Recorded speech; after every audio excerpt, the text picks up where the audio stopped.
รักษามัคคี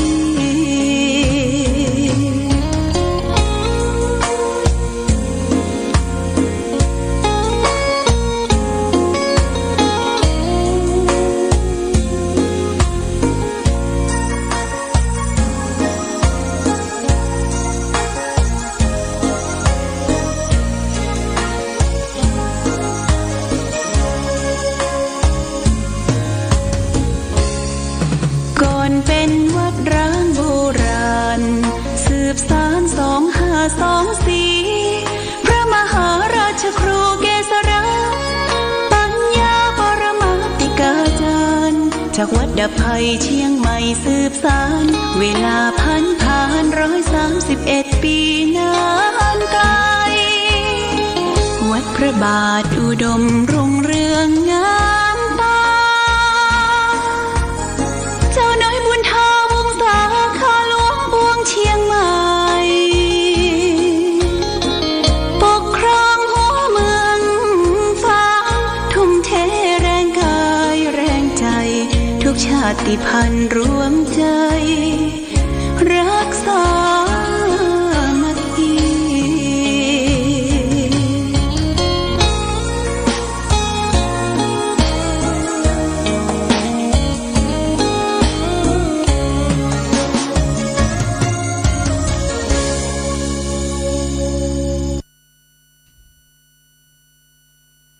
เจริญสุขศรัทธาสาธุชนญาติโยมท่านพุทธบริษัททั้งหลายวันนี้รายการธรรมประทีปส่องต่างก็ได้มาพบปะกับพ่อแม่พี่น้องศรัทธาสาธุชนญาติโยมแห่งครั้งหนึ่งวันนี้เป็นวันพุธที่17เดือนเมษายนพุทธศักราช2567ซึ่งตรงกับเดือน5เหนือเดื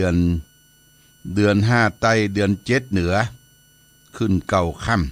ำปีมะโรงญาติโยมปีมะโรงเนอะอย่างเข้าปีมะโรงแล้ววันนี้อากาศชดชื่นแจ่มใสหลังจากที่เข้าสงกรานต์มาก็มีฝนตกเป็นบางที่บางแห่งตอนเย็นตอนค่ำก่อนอื่นต้องขออภัย2 วันที่แล้วบ่ได้มาพบศรัทธาญาติโยมได้รายการสดก็ฟังจากเทปนะฟังจากเทปวันนี้ก็ได้มาพบกันสดกันแต่ว่านี่เป็นวันปากปีวันที่16 เมษายนนี้วันปากปีตอนเจ้าก็ได้รับนิมนต์จากวัดห้วยโจ้เปิ่นไปร่วมประกอบพิธีสืบชะตาและประกอบพิธีไหว้ครูเจ้าอาวาสวัดห้วยโจ้ตำบลแม่ค่าก็ผ่านพ้นไปก็ไม่ได้ออกรายการพบปะกับญาติโยมวันนี้มารายการสดอู้จาทักทาปราศัยเป็นจะได้พ่องญาติโยมปีนี้สงกรานต์ผ่านไปด้วยความเรียบร้อยดีงามหรืออย่างใดบางที่บางแห่งก็มีฝนฟ้าตกลงมาชุ่มเย็นเนื้อเย็นใจต้นไม้ก็ผลิดอกออกผลเป่งปังเขียวชอุ่มน้ำฝนนี่ถือว่าเป็นน้ำอมฤตเป็นน้ำบริสุทธิ์ตกลงจากฟากฟ้าสุลาลัยพอมันตกมาสัก5-25นี่หญ้ากาพืชพันธุ์อาหารวึดขึ้นมาแล้วก็พักไม้ไส้เครือตามป่าตามเขาพักกุ่มพักแซวพักกูดออกตามป่าตามเขาหน่อนางหางไม้ก็จะได้แตงหน่อแตงอย่างออกมาก็ทำให้ผืนป่านี่เปิดตลาดของคนเสาะหากินตามป่าตามเขาเปิด แมงนูนแมงอย่างกับบินมากินใบไม้ใบตอกที่ปง นี่วิถีชีวิตของคนร้านนาของคนเมืองเฮาเป็นจะใดต้องอาศัยอยู่กับธรรมชาติอยู่กับกินกับป่าเฮาอยู่วิถีชีวิตมาอย่างนี้แต่วิถีชีวิตบางสิ่งบางอย่างก็เปลี่ยนแปลงไปญาติโยมนะเปลี่ยนแปลงไปอย่างสงกรานต์ปีใหม่แต่ก่อนเฮาก็มี3 วัน 4 วันนะก็มาถึงปัจจุบันนี้มันก็อย่างตะวานี่ก็มีการสะเก้าดำหัวผ่านพ้นไปของพ่อแม่ศรัทธาญาติโยมหัววัดหัววาแล้วก็ทำมังกรมงคลสืบจะตรงจะตาแปลงใจบ้านคำว่าแปลงใจบ้านนี่ก็นิมนต์ตุเจ้าพระสงฆ์ไปตัง4 แยก 4 แพร่งหรือศาลาประชาคมตุเจ้ามีหลายคนก็ใจ5 ตน 7 ตน 9 ตนถ้ามีตนเดียวก็เทศทำ1 ผูกทำมังกรธรรมมงคลโลกาบุธิตุเจ้าเทศทำแล้วก็แปลงน้ำมนต์ประพรมสถานที่คือแก่ศรัทธาญาติโยมเรียกว่าแปลงใจบ้านตกมาค่ำมาแรงมันก็ตามทูบตามเตียนสงเคราะห์ลดน้ำสืบชะตารับโยกตามประเพณีนิยมของเฮาอันนี้ก็ทำผ่านพ้นไปวันนี้ก็จะมีการสะเก้าดำหัวของคณะสงฆ์อำเภอฝางนี่ก็จะมาประจุมจุ่มนุมกันณที่สราพุทธบริษัทวัดพระพุทธบาทอุดมเวลาบ่ายโมงตรงคณะสงฆ์ก็จะมาทำสามิจิกรรมดำหัวพระผู้ใหญ่แต่ตอนเจ้า9 โมงเก่งนี่ก็ที่วัดประทุมวาสหนองบัวก็จะมีการเจริญพระพุทธมนต์ในการส่งน้ำพระธาตุวัดปทุมวาสหนองบัวตำบลม่อนปินนะญาติโยมก็จะไปฉันเพลกันที่หั่นแล้วก็ตอนบ่ายก็จะได้มาทำสามิจิกรรมคารวะสะเก้าดำหัวครูบาอาจารย์ที่จะได้มาประชุมจุ่มนุมกันณที่วัดพระพุทธบาทอุดมสราพุทธบริษัทสำหรับคารวะดำหัวคณะสงฆ์จังหวัดเชียงใหม่เพิ่นจะมีวันที่20วันที่20ที่วัดพระสิงห์ก็จะไปรวมกันที่หั่นเวลาบ่ายโมง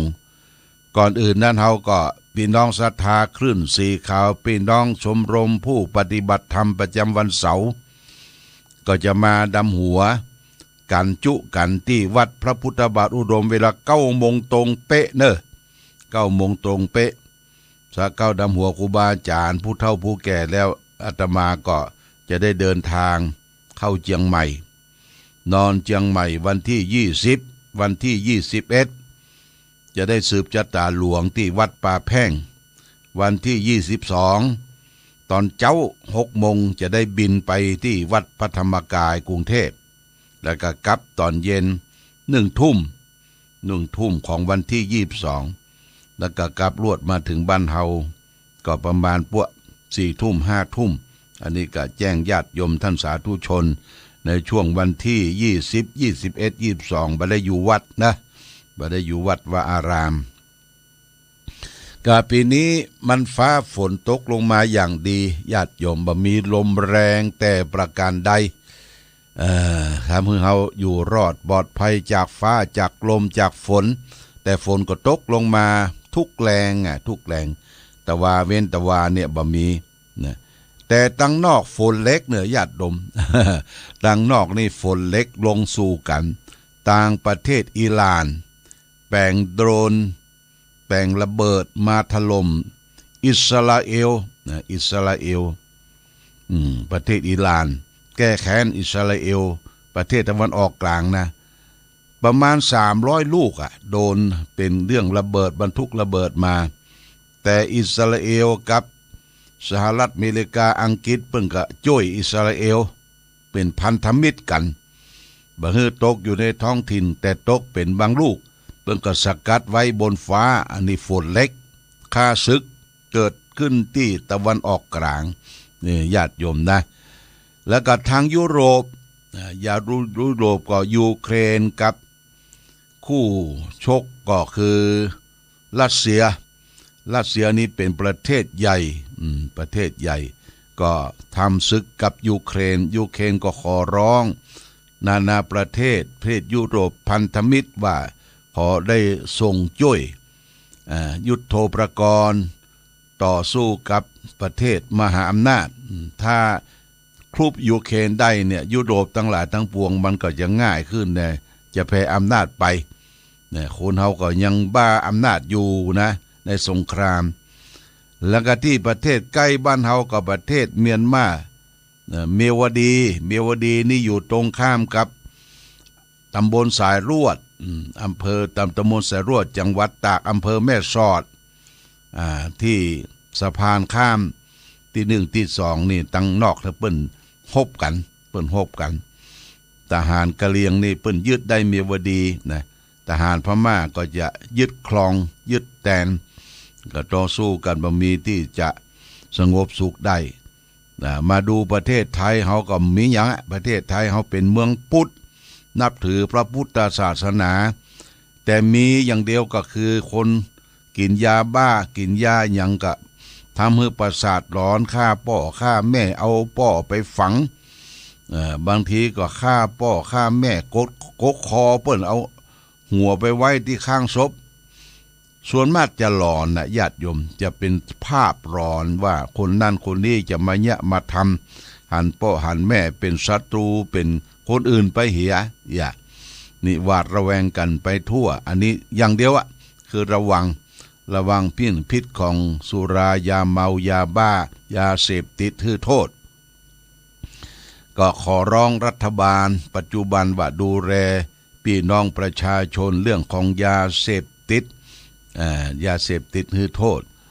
กับยาเสพติดนี่มาหายไปครั้งหนึ่งเมื่อท่านนายกทักษิณชินวัตรได้เป็นนายกบ่มีขึ้นบ่มีขายเนอะตอนนั้นเงียบปิ้งหมดบ้านเฮามีความสุขแต่ว่าประเด็นนี้คงว่าปีหน้าเนี่ยคงจะมีความสุขเพราะว่านายกทักษิณก็ขึ้นมาเอี่ยวตังจังใหม่มาดูสถานการณ์มาพบปะกับพี่น้องประชาชนก็ดีท่านยิ้มแย้มแจ่มใสอายุ75แต่ว่าบ่ได้เป็นนายกอย่างนั้นเป็นที่ปรึกษาก็พยายามจะให้เปิ้นได้ดูแลเรื่องของยาเสพติดต้นต่อมันเกิดมาจากที่ไหนพ่อค้านำมาสู่เมืองไทยได้จะได้มอมเมาประชาชนให้ผู้คนเป็นบ้าเป็นใบ้เป็นคนเสียสติสตางค์ทำร้ายญาติพี่น้องพ่อแม่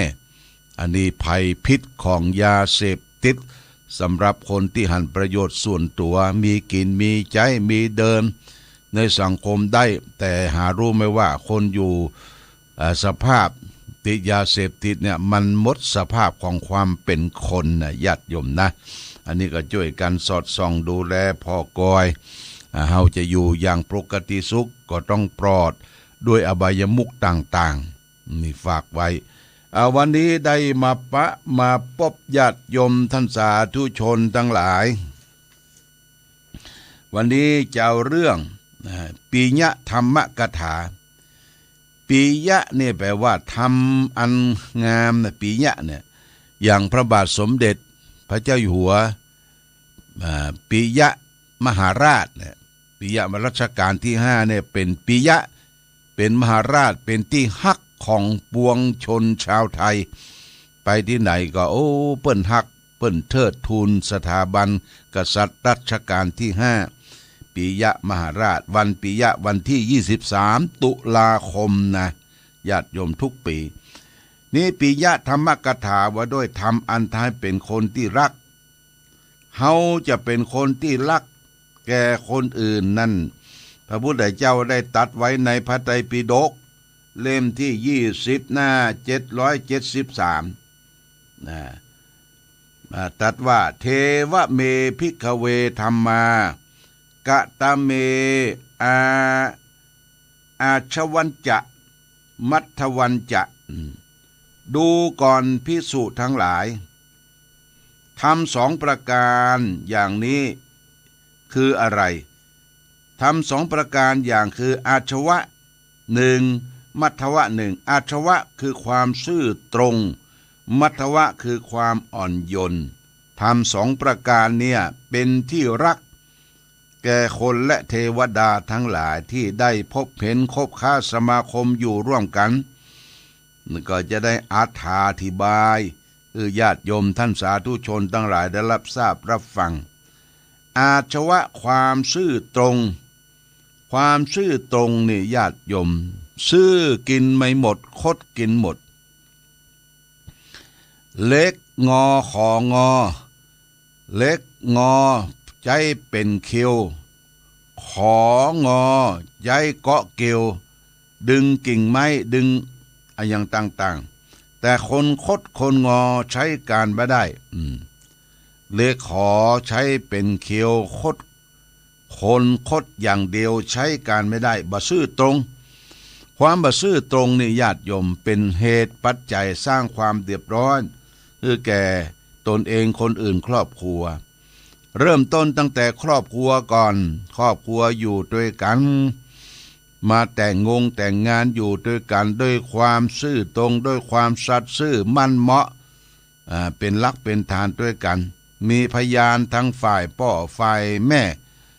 ฝ่ายเจ้าบ่าวฝ่ายเจ้าสาวมาเป็นสักขีพยานเพื่อจะสร้างความซื่อตรงเพิ่งก็มาปันโจกปันใจถือ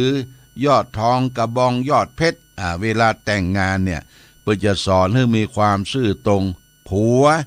ซื่อตรงต่อเมียเมียซื่อตรงต่อผัว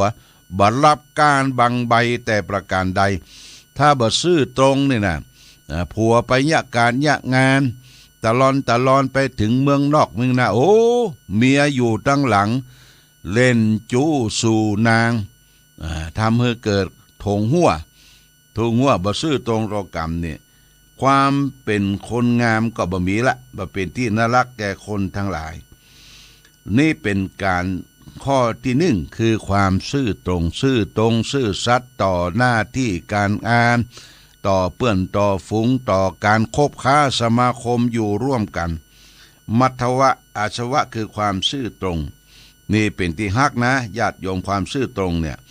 ต่อไปข้อ2ปัทวะความอ่อนโยนความอ่อนโยนนี่ก็โยนตึงนอกโยนตึงในญาติโยมบ่ใช่อ่อนโยนกล้ากำปากหวานอ่อนละมุนละม่ำสวัสดีเจ้าสวัสดีครับเนี่ยซ่อนดาบไว้ทางไหนก็บ่เอากำปากอย่างใดใจก็ต้องว่าอย่างอั้นอย่าไปแกล้งอู้อย่าหวานขานเพราะกำปากเหมือนน้ำอ้อยจิตใจมันก็มาเหมือนกับกำปากกำจ่าอันนี้คือมีเมตวะวัดปัทวะนี่คือความอ่อนโยนซื่อญาติโยมซื่ออ่อนโยนต่อกันคบค้าสมาคมเป็นที่รักใคร่เป็นที่ชื่นชมยินดีอู้จาคานเพาะสนอโสดถึงว่ากำหวานมันบ่มีแต่เฮามีความอ่อนโยนต่อตัวเองครอบครัวเริ่มต้นตั้งแต่ครอบครัวก่อนเขาจะมีความสุขใหญ่อยู่ที่ครอบครัวญาติโยมครอบครัวนี่เป็นสังคมเริ่มแรกอยู่ด้วยกันถ้อยทีถ้อยอาศัยอาภัยซึ่งกันและกันมีความอ่อนโยนเขาอยู่ด้วยกันนี่เปิ้นนอนอู้ดูครอบครัวนี่นอนอู้แต่คนอื่นนั่งอู้คนนอนอู้กับนั่งอู้นี่อันใดจะแน่นแฟ้นกว่ากันนะอันนี้คือการคนนอนอู้กันปรึกษาหารือกันอันนี้คือจะต้องมีหลักธรรมะ2 ประการเนี่ยจะได้เป็นที่ฮักปิญาแปลงซึ่งกันและกันคืออาชวะความซื่อตรงมัทวะความอ่อนโยนพระพุทธเจ้าสอนไว้เป็นหลักธรรมช็อตสั้นนำมาใช้ในชีวิตประจำวันของเราและท่านทั้งหลายนะเขาจะไปปากหวานบางทีก้นส้มนี่ก็บ่ได้นะญาติโยมปากหวานโกนส้มสวัสดีเจ้าโกนส้มสวัสดีค่ะโกนส้มนี่ใจบ่ได้ปากอย่างใดใจต้องว่าอย่างนั้นนะมีความซื่อสัตย์สุจริต บัลลับการบังใบด้วยความซื่อตรงด้วยความอ่อนโยนเป็นสิ่งสำคัญนี่ฝากเป็นหลักคิดคือแก่ศรัทธาญาติโยมท่านสาธุชนทั้งหลายอันนี้ความงามคือความน่ารักปีญาแปลงแก่คนและเทวดาทั้งหลายต่อไปแหมข้อหนึ่งโสภณธรรมกถาว่าด้วยธรรมอันทำให้งามสองอย่างทำอันงามให้งามสองอย่างนี่พระพุทธเจ้าตรัสว่าเทวเมภิกขเวธรรมากตเมเทวขันติจะโสรจันจะขันติจะโสรจันจะดูก่อนภิกษุทั้งหลายทำสองอย่างนี้ก็คืออะไรบ้างคือขันติความอดทนโสรจะความเสงี่ยมอันนี้ก็ทำเมื่อคนงามเหมือนกันอยากจะเป็นคนงามจะไปวู่วามโกรธง่ายทำตนเห็นแก่ได้จะไปหวังน้ำใจจากเพื่อนจากฝูงเราจะเป็นคนงามนี่จะไปโกรธโมโหโทโสชุนเฉียวสิ่งที่บางงามนะดูเจ้าล่นดูเจ้าวิ่งบางงามผู้หญิงล่นวิ่งก็บางงามช้างทรงของพระราชาทรงเครื่องเนี่ยล่นก็บางงามพระราชาล่นวิ่งก็บางงามเพราะฉะนั้นสิ่งบางงามทั้งหลายเนี่ยคืออยู่ที่ความอดทนความอดทนมีในสมัยขั้งพุทธกาลก็คือมีพระนางหนึ่งเป็นสาวพรหมจรรย์แต่งเนื้อแต่งตัวก็ไปเอี่ยวในงานพอดีฝนตกคนจึงเนี่ยล่นกันหมดเข้าห่มกลัวฝนแต่นางเนี่ยเป็นคนมีจิตใจงามบ่ล่นเปียกฝนเปียกอย่างได้แล้วก็ยอมเปียกฝนบ่ล่นกับเปิ้นก้อยย่างก้าวเตียวเข้าไปสู่ร่มแล้วเกิดไปหกล้มเสียแข้งเสียขาเสียลักษณะอะไรอย่างเกิดขึ้นมาละค่ามันหายไปหมดอ่ะค่าของเป็นสุภาพสตรีเนี่ยนะค่าความงามความอย่างหายไปหมดเพราะฉะนั้นจึงทนุถนอมร่างกายอันบอบบางของนางไว้เพื่อจะมีค่าตอบแทนพระคุณให้แก่พ่อแม่นี่ล่นบางงามญาติโยมจะไปล่นจะไปวิ่งแล้วก็ขันติความอดทนนี่เปิ้นแบ่งเป็น3 1ทนกลากกลำทนต่อทำการทำงานหิเบี้ยงหาเคินหามรุ่งหามค่ำ2ทนต่อความลำบากเจ็บไข้ได้ป่วยเจ็บนั่นเจ็บนี่บ่คลนครางบ่อ้างเจ็บปวดนั่นเจ็บนี้ยังอยู่เสาะยุกเสาะยามากินไปหาหมอนะทนต่อความลำบาก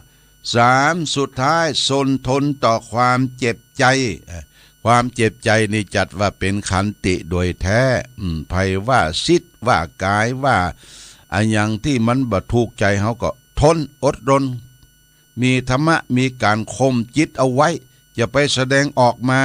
พอใจบ่พอใจเนี่ยเป็นนักปราชญ์นะเป็นนักปราชญ์เป็นผู้รู้จะไปแสดงอาการออกนี่ทนต่อความเจ็บใจนี่จัดเป็นขันติโดยแท้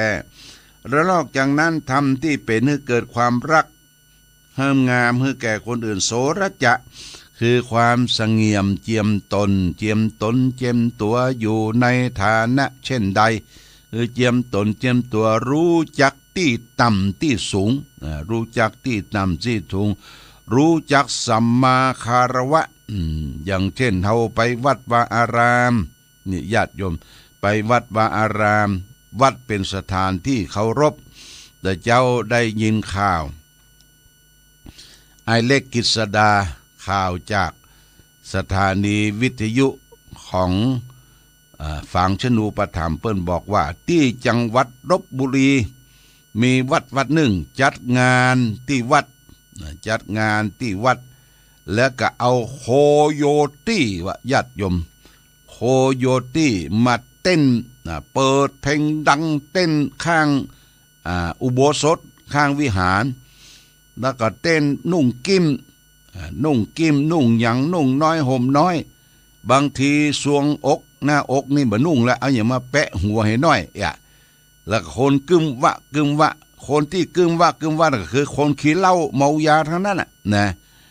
แล้วก็เปิ้นก็ถ่ายลายถ่ายอย่างว่าโอ้บ่สมควรที่จะเอาไปเต้นในวัดวามีเสียงดังรบกวนประสาทแก่ทุเจ้าพระสงฆ์หวั่นไหวบางทีเสียงดังลำโพงมันกินหัวอกหัวใจในญาติโยมอันนี้เปิ้นว่าบ่สมควรละบ่สมควรเปิ้นก็ถ่ายคลิปถ่ายลายขายข่าวมาบอกคือแก่พี่น้องประชาชนเป็นจะได้ทุเจ้าบ่ฮู้เรื่องย่ำไปเดือดเขาก็ทุเจ้าก็ยังเก่งใจคนที่จัดการจัดงานจัดการจัดงานว่าโอ้เป็นผู้รักผู้ใหญ่เป็นผู้ใหญ่บ้านเป็นผู้มีหน้ามีตาแต่มันเสียนะญาติโยมมันเสียเด็กลูกหลานเยาวชนเฮาเนี่ยในสถานที่อันควรเคารพในวัดในวาบ่ควรที่จะมาแสดง